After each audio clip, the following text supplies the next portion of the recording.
Howdy everybody, welcome back to another day of Walking with God by David Jeremiah. Now I know I say it in almost every video, but I'll say it again. This is an excellent book, and you should really get one if you don't have it. Just type in Walking with God by David Jeremiah on Amazon. You can find them there. My apologies, I ran out of breath.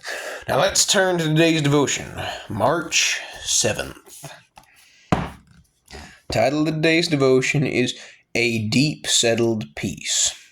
Peace I leave with you, my peace I give to you, not as the world gives.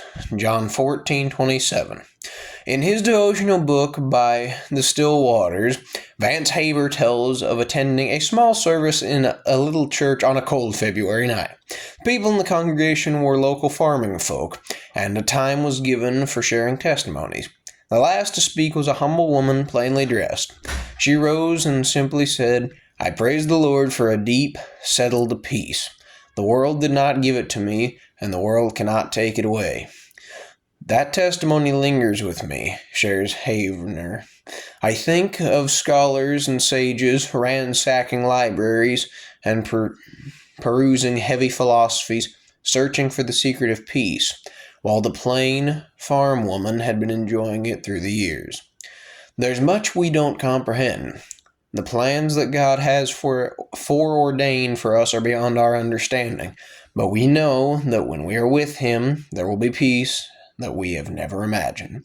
The world didn't give it to us, and the world cannot take it away. There are thousands of earth's riches and renown who would give it all for the childish confidence of the soul that on Jesus hath leaned for repose. That's a quote by Vance Havner.